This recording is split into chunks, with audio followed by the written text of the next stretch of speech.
So let's start. Today's class is going to be about basic beginner mistakes. A lot of you have been trying the 14-day challenge, and there are some. The 14-day challenge, the awesome thing about it is that it really puts a spotlight on your issues, which you have issues with.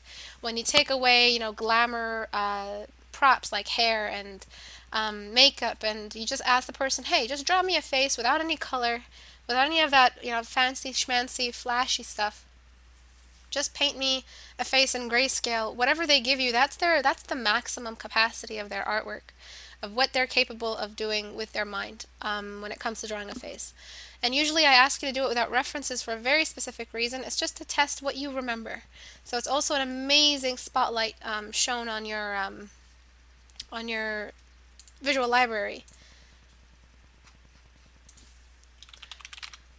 So some beginner mistakes are, so this person had drawn the same face, and this person's rendition of hair is one massive beginner mistake, which is drawing hair with every individual stroke. This isn't a good thing to do. It isn't a representation of your patience. It isn't a representation of how well you draw hair or how well you see hair. This is not how we see hair. The resolution with which we see the world doesn't allow us to observe every single individual strand. What we do see is the general texture, the way they're clumped together. So this is a massive beginner mistake. Who here in the audience does this? Put your hand up. Did I try salvaging my RAM? Yeah, I can still plug in the RAM, but the RAM here is so ridiculously high. I don't I don't need that extra 4 GB or whatever it is. But sorry, did you say anything to my picture? Lost my connection. No, I've just started. So the reason why we have this problematic hairline, as you pointed out, is because you're not observing the way the skin slowly becomes a part of the way the hair textures, the hair's texture molds with the skin. So you've taken it upon yourself to draw every single individual hair as if that will solve the situation, as if that will render itself. This will not render itself. Throwing every single individual hair means that you're not really understanding what the texture looks like, what the surface texture looks like. So when someone draws a mountainside, let's just draw a bunch of blobs, just like this, because they don't know what terraforming looks like. They haven't experienced that with their hand, They don't have an instinct for how that texture feels. So this is how you fix it. Where does it source from? Usually I run like this. I say what the issue is, where it sources from, and how to fix it. So where it sources from, drawing hair like this, it's a misunderstanding of how hair looks like between what's actually there in the real world. So physically speaking, when someone's standing in front of you, yeah, they do have every single little hair there, yes. But that doesn't justify you drawing every single little hair, because we don't see every single little hair. So it's what you see versus what's actually there in the real world. So I guess I'll just draw an earth to represent the real world. So what we see here isn't always how we draw it, isn't always a guide of how we draw it here. Sometimes I tell you guys, when you're doing lighting, think about the cube and think about lasers coming out of the cube, and that's how you decide how light comes out. This is true, this is accurate. But it's another diagram of how physics actually does happen, but it doesn't happen exactly that way. The only lights that reflect are the lights that come from the light itself. Every surface doesn't reflect its own light. Just basically, it's not always as it seems like in the real world, and that's not how you should draw it, and that's a massive beginner mistake. So what is this mistake? Everyone write it back to me. Assuming that you have to draw things the way they occur in the real world. This is wrong. It's wrong in the way you draw lashes. It doesn't make any sense in the way you draw lips. When you guys over texture lips, they look like they're very dried. They look like they're very dried because you guys know when you see people's lips, they have many wrinkles to them, like an accordion that's closes and opens. But that doesn't always mean that that's how you draw it, because if you over texturize and over detail this place, if you over detail the hair, if you over detail the lashes, you are throwing in too much detail, and in turn what detail creates is it makes it a focal point. So you're putting a focal point on something that really isn't that important. It's the secondary object. And it shows that you are dependent on the line when you're rendering. This is a line dependency. If you ask me what's the greatest cancer, what is the greatest beginner mistake. What is the biggest epidemic with students of art today? I will say it is line dependency. I won't even say it's without thinking about the cube. That's secondary to it. It's a line dependency. And because we think of hairs as every single individual strand and we're already prone to line dependency, we're going to go there and draw every single little hair and sit there for hours drawing all these tiny little hairs. How do you fix it? You get a large brush and you work large to small. You're working large to small because you're treating the hair like it's a clump of something, which it is. It's a three-dimensional clump. And slowly you enter the smallest hair level, like the smallest brush width. But you're only limited to like what, 10 strokes of these, 20 of these, no, actually 10 of these.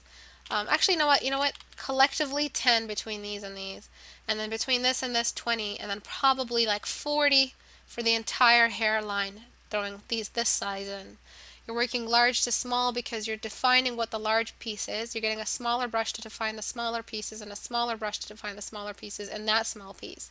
You're not drawing every single little hair because drawing every single little hair, you're not going to address the fact that hair sticks together, it clumps. The only way we have hair separating from each other is if there was a static energy running through every single hair, and every hair had its own polarity, and it would just be like, hair would just be sticking out, and then you'd get an afro. So that is a very, very common beginner mistake. Don't make this mistake. How do you fix it? Basically, how do you fix this one? So the paint over, I would get my blur tool. Where is it? Smudge, actually.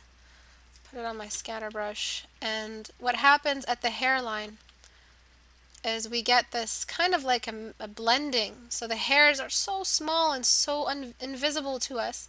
All they really do is change the value of the hairline. So you want a hairline to look natural.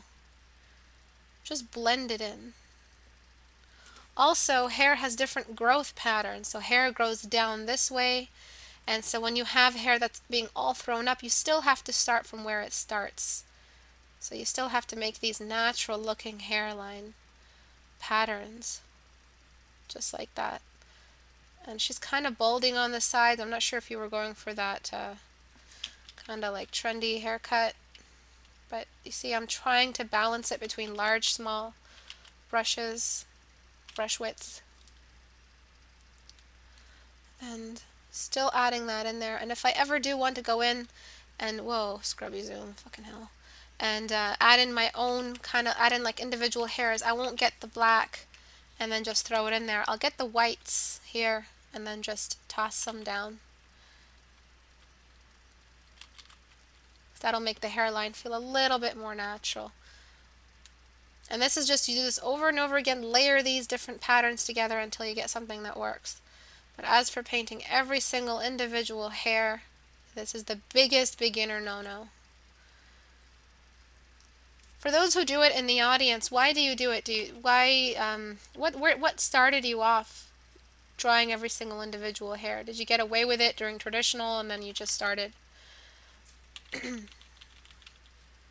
For me, I never drew every single individual hair, but I did detail every single clump. So I made clumps and it always looked like they had like that frosty tip.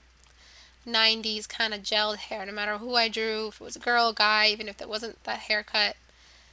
I just did that frosty tip because it was a way of outlining, right? You outline the tops.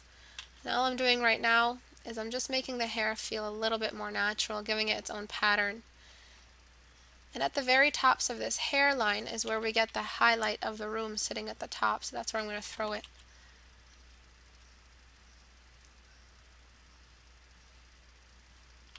Just like that. I'm going to get this brush, and all I'm doing is I'm using a really hard edge brush, a square brush kind of, and I'm just balancing between a large brush stroke and a small one. I wish I had the transparency lock so I could just draw. Right, so I'm increasing the opacity just a little bit.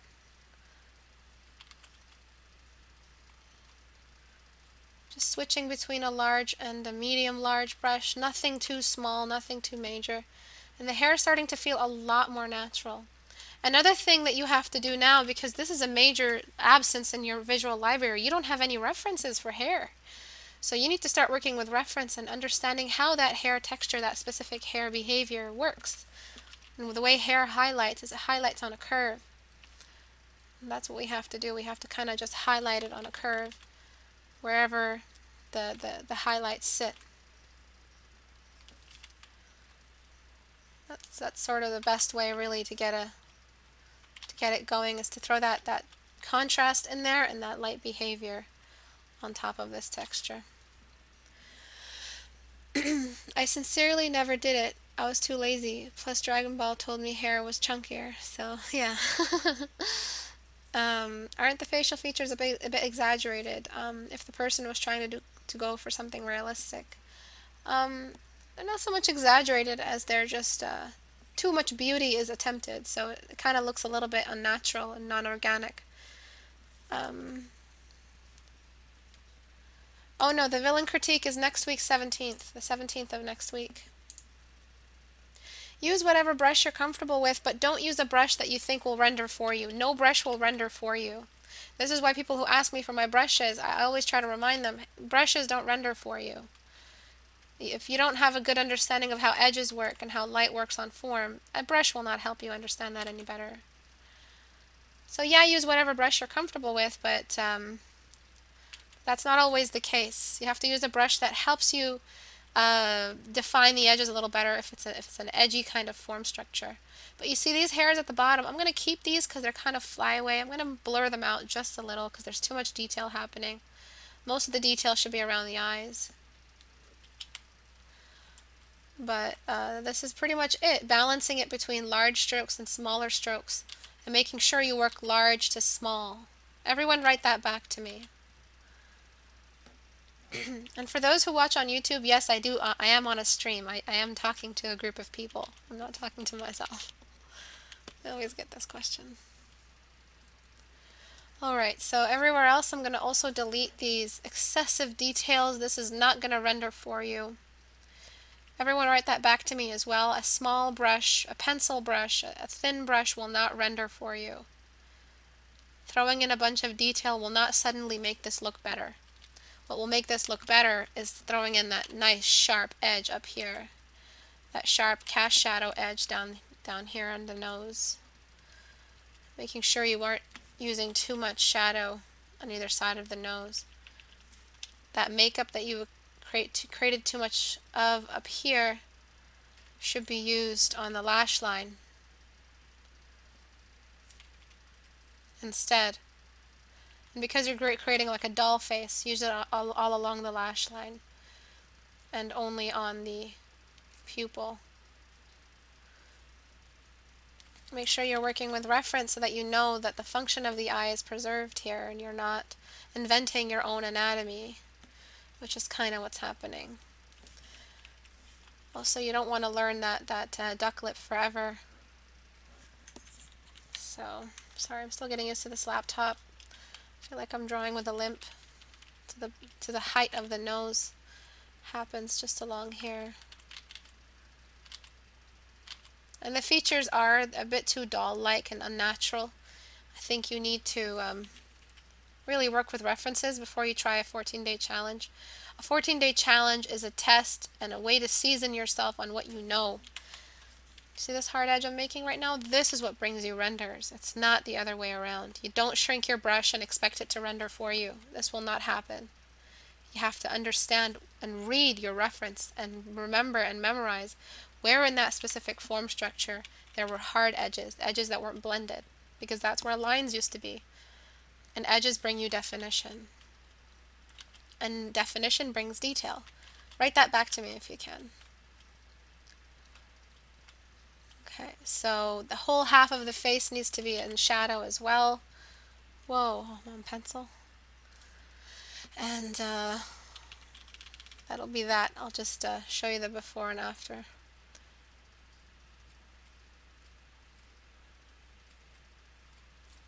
And the quarters of the face, these are other things that you have to learn. So this half of the face is all in shadow going up. This is in shadow. Half of the face here is in shadow. Lines equal definition. Definitions equals detail. Detail does not equal pencil thin brushes. That's not how it works. I also think that you should not have this much this lack of a space under the eyes. There should be a little bit more detail just around here, so the eyes feel a little more natural. You're kind of drawing a symbolic eye, and that's another massive beginner mistake. So can anyone list the mistakes we've covered so far? There's quite a number of them, but whichever ones you remember or have written down. I do recommend you guys work with, like, you know, actually take notes as you do this. This is like a real class, so. Well, this is how I run my private classes as well. And then up here where you had that, I'm going to get a hard edge brush, where you had that line, you see that you threw this massive line up here. You didn't need it. All you had to do was just create an edge. And that would have given off a real feeling of a lash. I mean, of an eyelid. And then just the highlight on top. Come on. What's the problem? Okay. Alright. So I'll do the before and after now so you guys can see. But you'll see how before it was a line dependency. And you were drawing, you were pulling at straws as you were drawing. You were trying your best to remember, okay, this is how hair behaves in the real world. I guess there's no harm in drawing every single individual hair. And then maybe it'll render itself. It will not render itself. Alright, the eyelashes will not render themselves. Throwing every single little eyelash isn't going to make the eyes look more realistic. It's about edges. Edges make the eyes look more realistic. And not just edges, highlights as well. So throwing the highlights in the right area, so the high points of the cheekbones, high points of the nose. You also need some stronger dark spots. The darkest the nose can go in that area. You need some really defined dark spots to help ground the grayscales. Alright. Any questions regarding this beginner mistake? Any frustrations? So if I'm not supposed to, you know, draw with every single little line, what am I supposed to do? Some that kind of question. Kind of covered it, but in case someone missed it. If I want to submit traditional media for ISTA to critique, where should I post the Google Plus community? Yes. The real world is full of eyes. Lines. Lies and not lies. Lines what? Lies and not lines. Can someone of you send me the list with the mistakes I made? I'll send it to you. I'll write it now. Using thin lines to render hair. Big mistake. Drawing every line won't render for you. And then there's did it go? Are you kidding me? Oh no, it didn't go because I pressed enter. Alright, I'll write it again. I'm so sorry, guys. Using thin lines to render hair. Won't render for you. You have to understand how hair clumps together and paint from large to small. The stream is way lagged, is it? Well, I'm uploading in 1080p, so that might be the reason why it's really lagged right now. It's not really telling me of a major lag. I also might have caused the large lag in my settings. So a delay, like I intentionally put the delay. Auto reconnect, keep recording, automatically save. Frames per second, audio, hotkeys. I can't seem to find it, but I am streaming in 1080p. Just remember that this is not our usual 720 quality stream. Good, so no helicopter noise. That's all good. So those were your mistakes. I hope you got them. Using thin lines, I wrote it there for you. Where's the person? Oh, so it did upload. Oh, okay. That's odd. I thought I lost my post. Anyways, so before, after, and then let me just run it through a filter and sharp mask. Okay. So that's one massive beginner mistake. Don't do it. Write down notes so you guys remember. You're not just gonna remember, I'll just remember it. You won't remember it, you liars. Alright, another massive beginner mistake. Painting with a white background. Any light source in the real world has this level of white in it. You literally just use the whitest white you could find. This is wrong. Okay, day 2. Day 2. This is wrong because what's happening is it's throwing off your values a lot. Let me show you how a lot it threw off your values. Oh my lord, my eyes are burning. So darken, I think. No, it has to be multiply, right? No, it's one of these that doesn't touch whatever's there.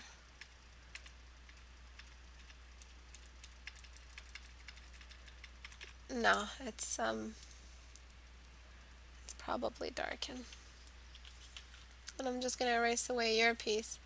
Do you see how light your values were? They didn't feel natural and they were very, very washed out. Where your values should be right now is, let me just turn this off. Unlock this. Delete. Oh, delete. And just throw in a new value.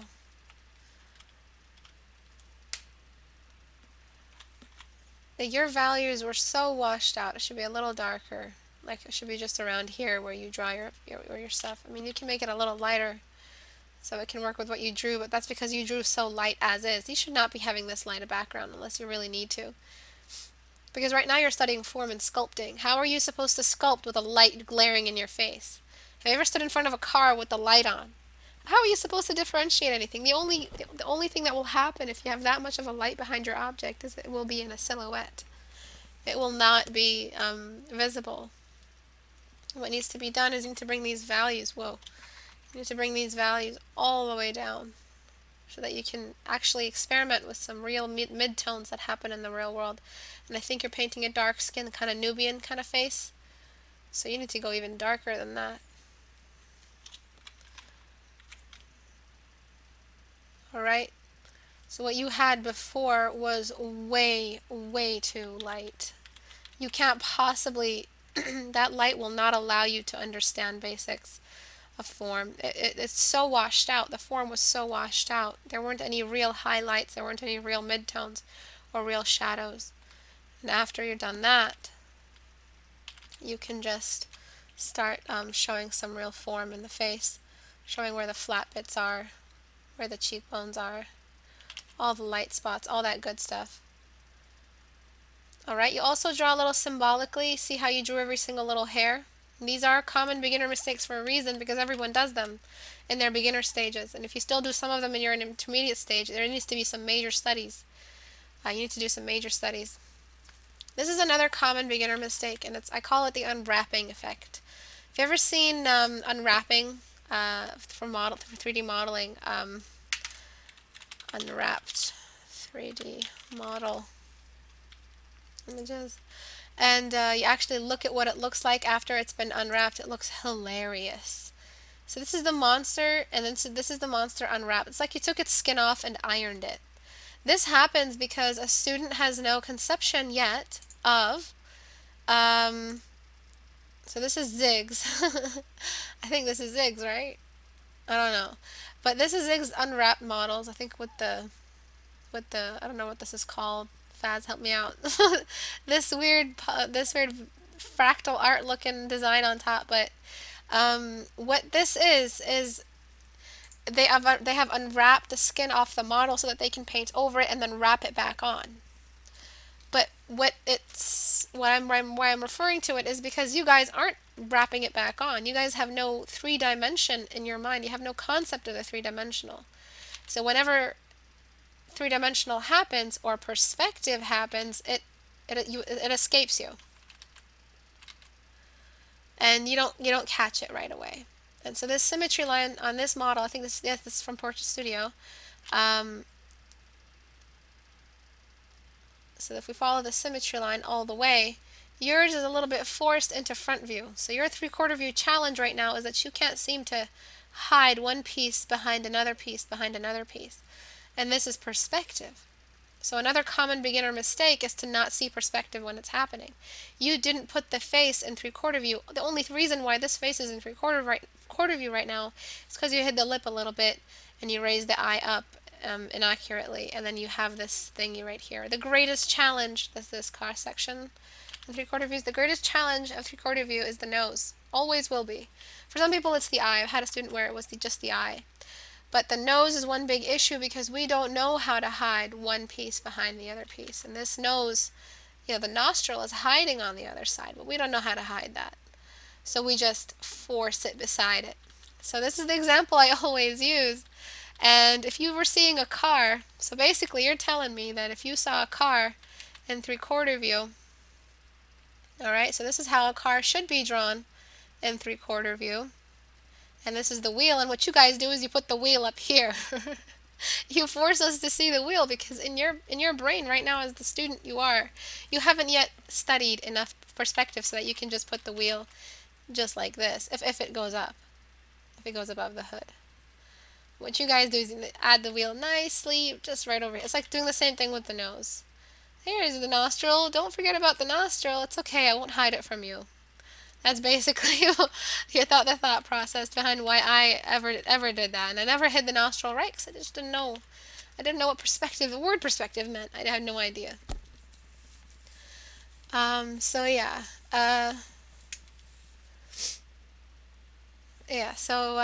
Just remember that perspective happens and objects stack. And units of depth, there's a great stacking that happens in depth.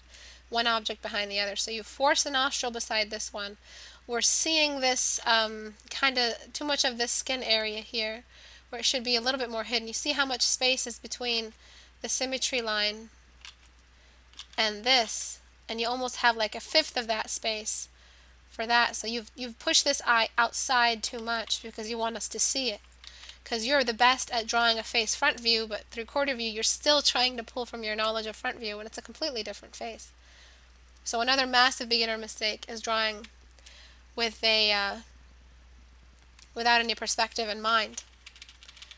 And there's this awesome thingy that I always refer to. Basically, studying perspective, studying 3-point, 2-point, 1-point perspective helps you draw a head better. You think it wouldn't, but it would, because it's making you think about the space behind the object and how that space, as that object rotates, hides certain areas. Any questions about that beginner mistake? Floating nostril physics. Flying wheel. Eyes are my weakness in 3/4 view too. I have trouble with 3/4 view doing the other eye. Yes. So I'm always slinking to draw form. I'm trying slinkies to draw form. Is this being uploaded somewhere afterwards, or is it just this live stream? It would be great if I could come back and watch it tomorrow. Natalie, if you've seen my channel, my entire channel's content is from these streams. I upload everything. Yeah, they always get uploaded, or else, why am I here? I'm joking. So this next beginner mistake is putting shadows on either side of the nose. What you guys are telling me, if we look at this nose from the side, what's happening is we have the same values all the way here. There isn't a shadow to show that something's happening in between. So if we saw this face from the side, guess what? It would look like this.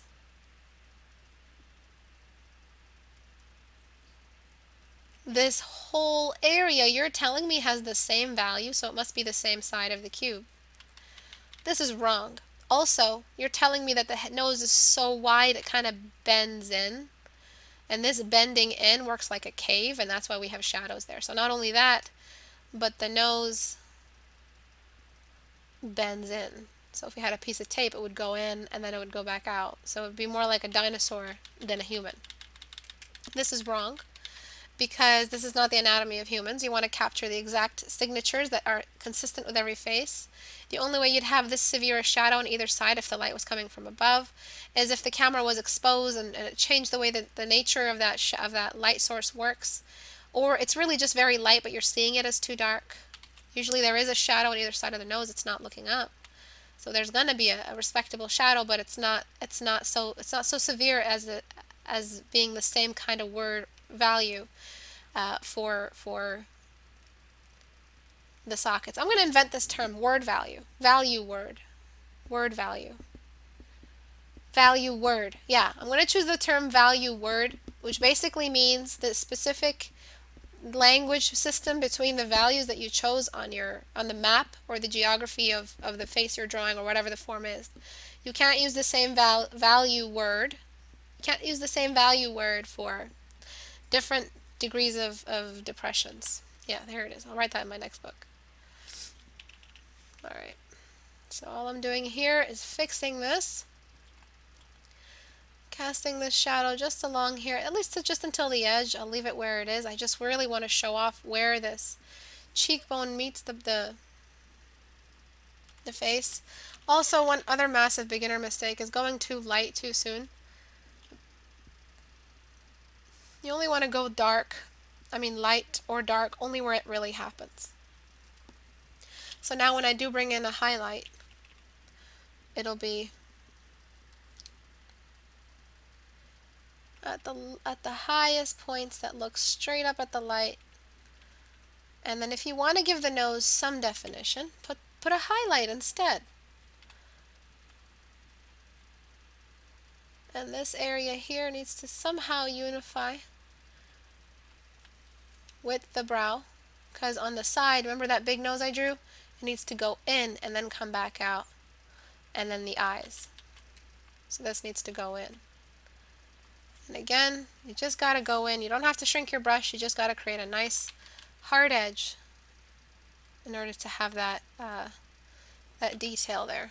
If the nose is supposed to be big, but humanly big, not inhumanly big. A little bit of highlights just along here. Oh my god, this keyboard is so smooth. It's like butter. I think it's a mechanical keyboard. It's just so smooth, but it's not noisy, so I don't know if it really is. Mechanical keyboard. Alright, so I'm just placing the highlights only where they belong on the forehead. You guys can barely hear it, right?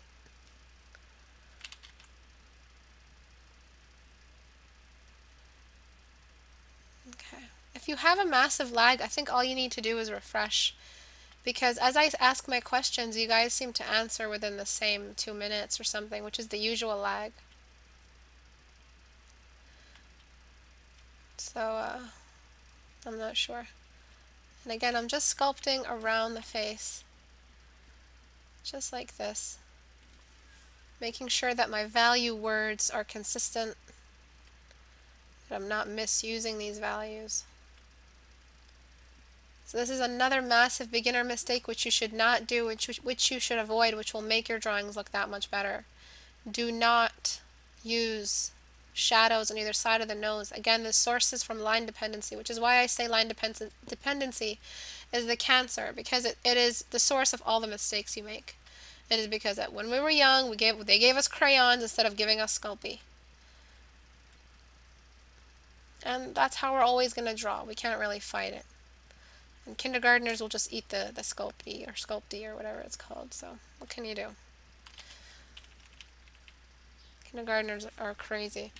I will always appreciate the way kindergartners were portrayed in Recess, that show, as like those crazy kind of jungle critters. So I'm just throwing some shadows. And you see I'm sculpting and I'm stippling. And I'm careful with where I place these values. Every value has a spot. You can't share it between elevations, different degrees. Don't make the eye pure white, please.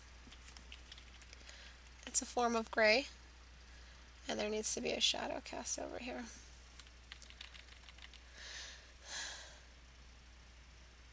They will eat it. Yeah, see, I just said that, so then you guys, yeah, there isn't that much of a lag. But my voice is cracking. But right over here on the chin, feels a little fuzzy to you. Go in there and make a nice cast shadow. I think the computer is making noise. What? What are you trying to tell me? Maybe it's like, hello, master. I'm officially naming it the Goliath. It just caught on. And then another common beginner mistake, which isn't really a massive beginner mistake, but I see it a lot, is you guys forget to make the septum a little lower than, like right over here, a little lower than the rest of the nose. So this nose, I'm not sure what reference you were using. Maybe the reference was looking up, but you read it as looking forward, so that's why you read the nose as being on the same level, but the septum should typically be lower because it is higher, so we're seeing it cover more distance. So please, please, please do not use shadows on either side of the nose. It won't make you draw the nose better. I promise you that. The only thing it will do is make everything look muddy and it look like you have paint on either side of the person's nose instead of what it's supposed to look like. So before, I'm not sure if this was a male or female. After, the value's a little more balanced. This is a good plate. Not too light, not too dark, nothing too extreme. But before, look at this. The same value word for this and this. You mean this is a hole right here as much as this is? No. The socket hole is a skeletal hole. And there's no hole like that over here. Maybe for the nose, but that's down there. This is not what noses look like. Alright? So, flatten. Yes. And then this piece, your 14-day challenge should not be the inverse. The background should be a little lighter. This is an experimentation of the room being light. And you are using lines to render. And you lost detail. So if I take away these lines, you don't have your edges. So you have a lot of issues right now with line dependency, like very deep-rooted issues. You're not getting the detail you want, so what you're doing is you're throwing lines in there. This is not a good style. Because the style is based off of a weakness. It's not based off of a strategic breaking of rules. It's based off of a weakness, and that's not good. It's a crutch. So if I get rid of these lines, the face still looks nice. In fact, it looks more realistic, but you lose the definition you had that the lines were giving you beforehand. You gotta get rid of the lines, bro. Gotta get rid of them. They are not gonna help you render. They'll help you guide. They'll help guide you, but they will not make that. If you throw them on top of the render area, they will not make it look better. They'll make it look messy. So all I'm doing right now is getting rid of that, and his face is going to look a little smooth for a sec. I'm also going to get the background color and get rid of that line you have there. That line is another massive issue. If this is your 14-day submission, it means it's finished. So I don't want to hear the excuse this wasn't done. All right, this was submitted, so it was ready to be viewed. And if your work is ready to be viewed with lines still attached to it, you have to go back and erase these lines. Lines are not at the forefront of your form experimentation. The 14-day challenge is an experiment of form. If lines are there, that's the antithesis of the 14-day challenge. You're not supposed to be using lines. This is a sketch. Basically what you had was a sketch with shades under it. This wasn't a sculpture. Always imagine that you are a sculptor who ran out of clay and all you have is a paper and pencil. That's what I always say. So now that the lines are gone, I'm going to sharpen just a little bit because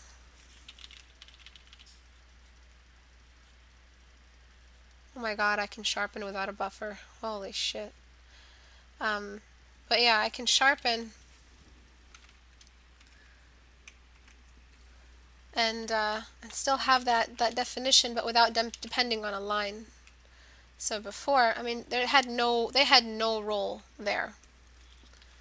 Also, the top area of the nose could have been a little brighter. It is the highest point in the face, so you might benefit from it being a little brighter. than the rest of the face. And then the shadows on either side of the nose, that's another massive issue. And you see how my brush kind of just sculpts and pulls away at the clay? Alright, so before, after. This is what your 14-day challenge should be all about. I'm also a little worried because you're working really close to a reference. This is from a reference. In fact, you might have traced the reference. If you eyeballed it, very good job. But if this is how close you're working with reference, this isn't really a 14-day challenge. The challenge aspect is that you're forced to call upon your mind to provide you with the visual library for drawing a face on your own. You can use references to inspire or head start you, but as for, this working this close, that's no longer a 14-day challenge. All right, save. Another massive beginner mistake is coloring too early. You have a lot of issues drawing. I know this is a villain. It's supposed to be a little like a kind of evil-looking character, but I'm not really reading this. You are coloring too early in color. Not enough time spent in grayscale, so that's why the skin looks a little muddy. You are not studying enough about, you've basically hidden the arms because you don't know how to draw them. So this is because you don't draw enough gesture lines. You don't draw enough gestures. You don't have enough gesture drawing experience. So trying something that you haven't even studied and trying to make a masterpiece out of it is another massive beginner mistake. Some things that you could be doing that you should be studying instead is colors, trying colors too early before you've even experimented with the values under those colors and become acquainted with those values. You try color? How is that possible? How do you drive a car? I mean, I don't understand. If I could just make an example out of it. how do you, I mean, it's like learning how to use a drill and then saying, I can now build a car. It's not the same thing. You can't build a car just because you learned how to use a drill. You have to become acquainted with every part, every characteristic of every part that goes into making a car. That's another massive beginner mistake, and I will always be campaigning against trying masterpieces too soon. Whenever I get a chance, I will say, do not try those masterpieces. Alright? So I hope this class helped enlighten you a little bit on maybe some issues you're currently dealing with that you don't really know how to point to or define. And it's okay to make mistakes. I'm very proud of this person for posting and for trying for the 14-day challenge. I'm very proud of you. I'm very proud of you. Thank you for trying it. Because now you gave me a chance and others a chance to tell you where you have issues. Now you know where to go and what to study. So you're no longer stabbing in the dark. You know exactly what to do. You know that you need to start grayscaling for a little while, maybe a month or two. You need to study the thing that you want to learn the most. So if you want to draw gestures the most, the gestures the best, earliest, then start studying some gestures. and yeah, that's it. So don't make these mistakes, guys. But make them, make these mistakes, but remember, don't continue to make these mistakes once you've become enlightened of them. So thanks everyone for watching. Have a great day, guys. Bye-bye.